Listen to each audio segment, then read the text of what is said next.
Hi, I'm Ivan Zoot, Clipper Guy. I'm also Flat Topper Guy. And when we pick up a flat topper, sometimes we're cutting a flat top. But sometimes, maybe even more so than cutting a flat top, we're picking up a flat topper because it's more than just a flat top tool. One of the most powerful techniques associated with the use of a flat topper is the flat topper as a blending tool. Now, many of us will do our blending on clippered haircuts, scissor cut the top, taper cut the perimeter, and come in and blend clipper over comb. And we don't blend with a conventional cutting comb. Here's a better one, conventional cutting comb, because cutting combs are skinny, and that's dangerous. You'll slip off the comb and you'll bump them.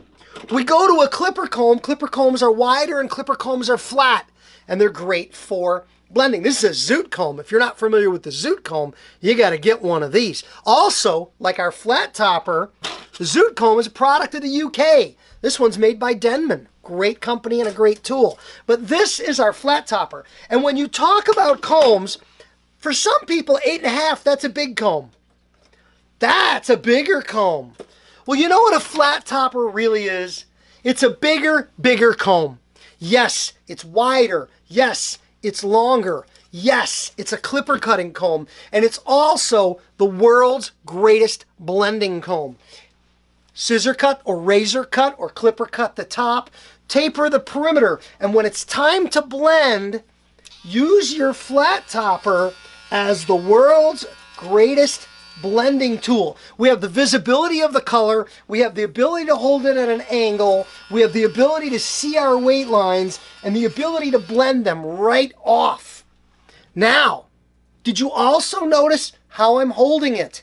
When we're using the flat topper to blend like this, it isn't as convenient to hold it by the handle.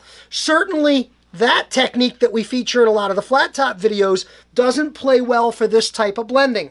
So what we do is you're going to either put your hand this way with your thumb on topper, or if you're left-handed, you'll put your thumb on flat. If you're ambidextrous, it's either flat or topper. You're going to hold it this way so that you can hold it at a diagonal.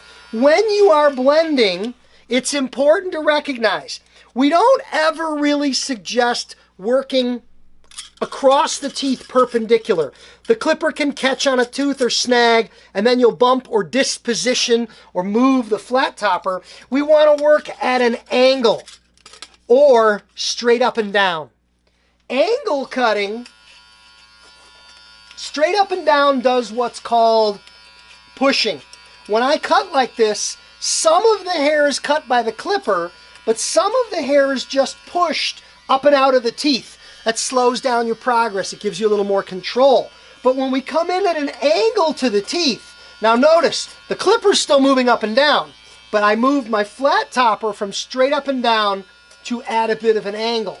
When I move at a bit of an angle relative to the teeth, it's more of what we call trap cutting, because the hair is trapped in the teeth, and when the clipper comes by, it smoothly takes it off. So put your thumb on topper or put your thumb on flat. You can also get your knuckles behind for some stability. Notice how when I do this, just like in our flat top technique, my knuckles underneath are resting against the head, making it so very easy for me to control my depth into the hair and to control my blend. This is flat topper used as a blending tool. You don't have to be cutting a flat top to pick up a flat topper.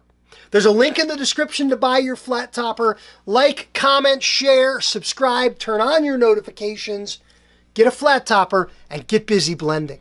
Thanks for watching.